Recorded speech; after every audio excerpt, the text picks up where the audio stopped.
Hello everyone, this is Courtney with Little Black Homes on the Prairie. Thank you so much for joining me today. If this is your first time here, welcome. Today I'm going to talk about the magic in the mundane. Yep, you heard me. Where's the magic in doing the same thing every day? So go ahead and settle in.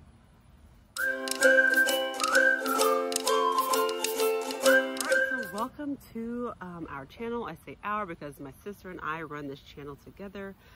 She is a nurse and a international board certified lactation consultant, and I am a Montessori education consultant.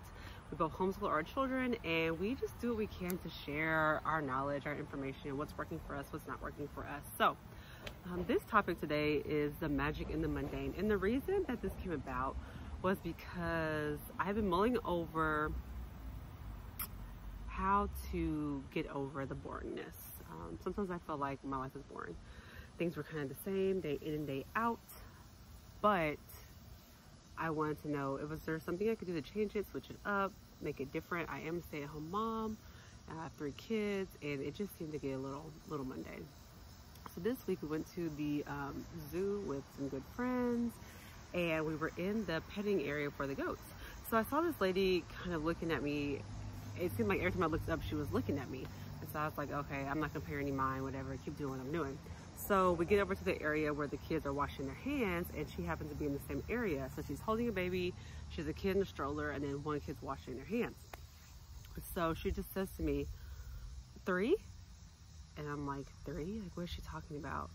And I said, excuse me? She's like, 3? Do you have 3 kids? And I said, oh yeah, I have 3 kids. Like, I point to my kids, and she goes, does it get easier? And I was like, oh yeah, it does get easier. And she looked like she was on the verge of crying. Like I said, she was holding the baby, patting the baby, and it was a hot day. It was really humid.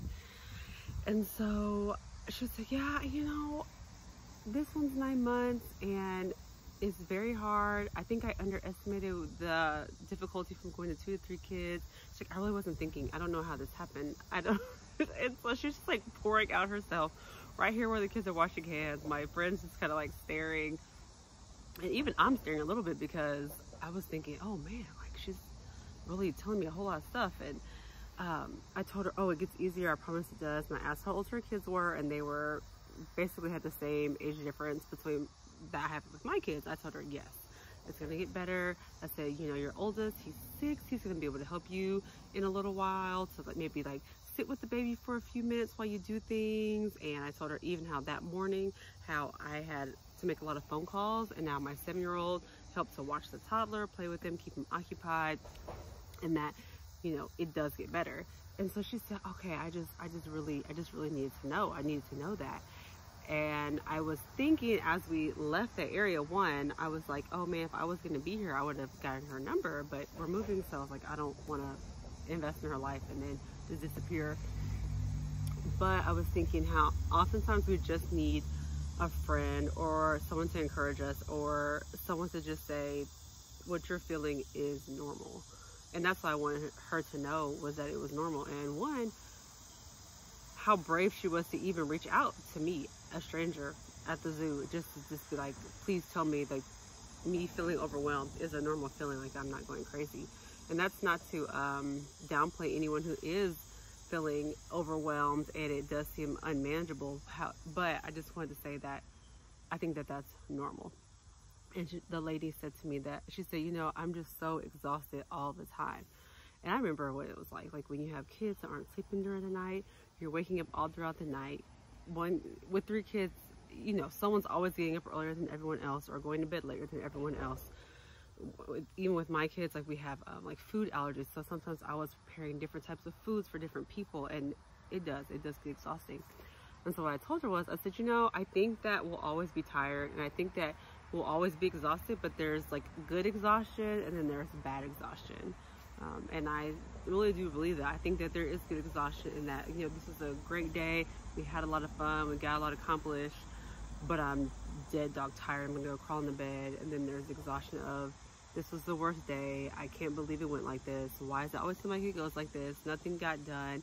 And you get in the bed and you're just down, like, this was horrible, I don't want to get up and do this again tomorrow. So I do think that being a mom is exhausting.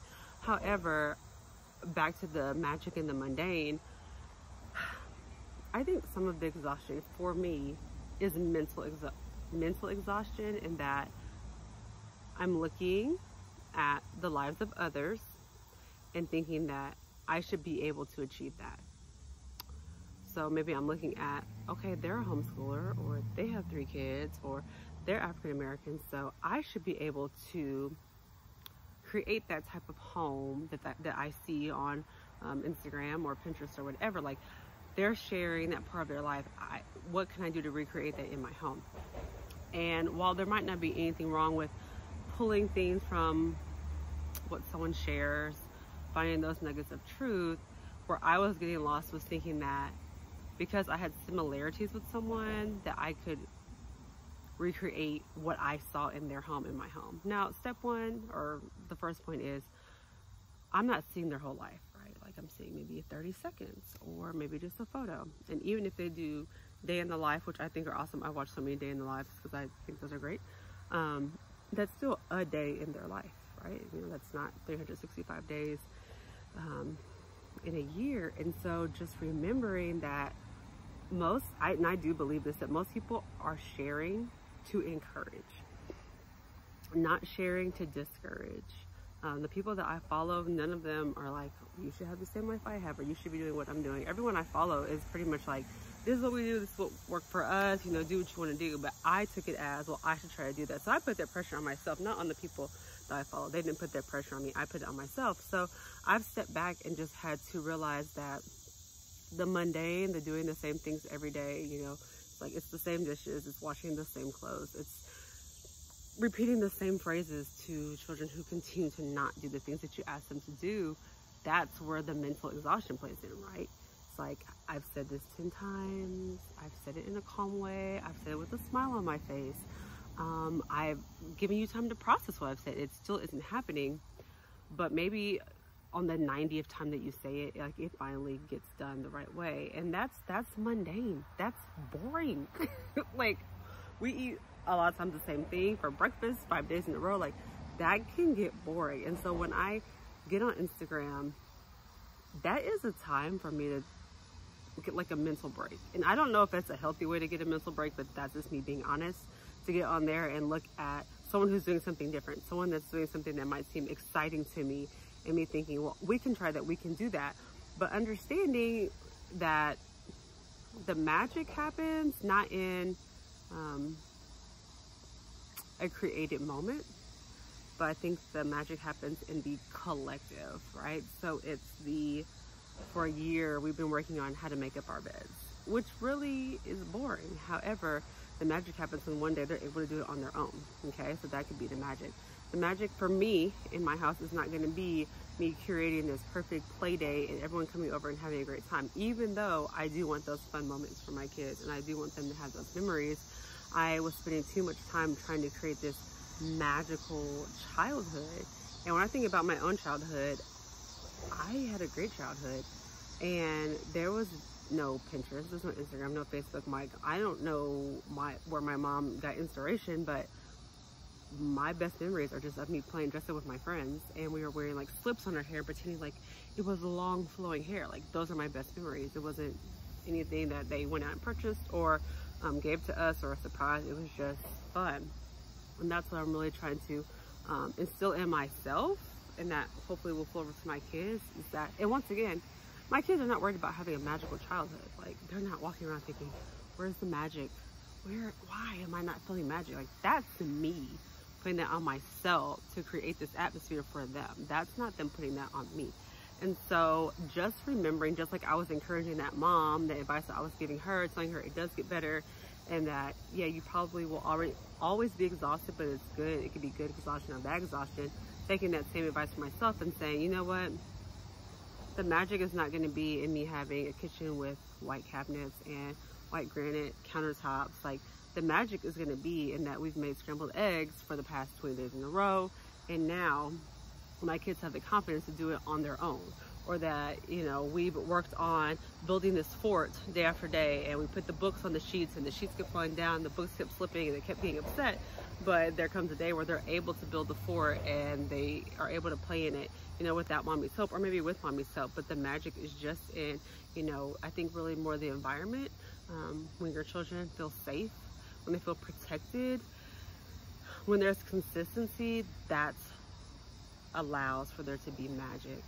You know, for anyone who grew up in a house where there wasn't consistency, where there was trauma, where there was, sometimes we stay here, sometimes we stay there, you never know who's going to be in the house, what's going to be happening, there's no rhythm, there's no structure, there's not magic there. The magic probably was in wondering what it was to have that not nuclear family, but like that ideal family. So I'm taking the pressure off myself to create these magical moments. The magic is going to be, once I said, in the collective day-to-day mundane tasks that are going to lead to magic in our home, and that we're going to have a peaceful home and a happy home. And I'm going to try to remember this quote by George Washington Carver, and I'm probably going to mess it up, but it says, learn to do common things uncommonly well. And then there's the rest of the quote, which I won't say because I know I'll jack it up, but it goes on to say something like, because everything that we do, every little thing helps to fill the dinner pail, and it's all valuable.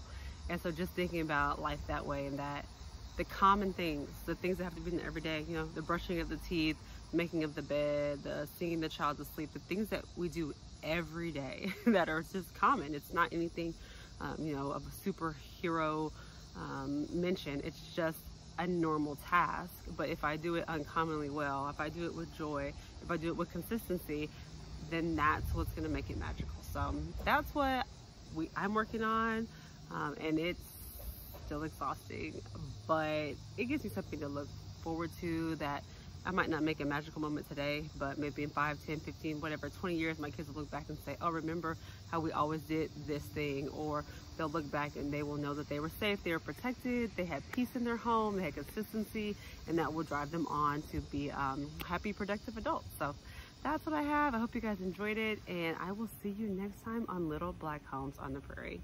Ciao.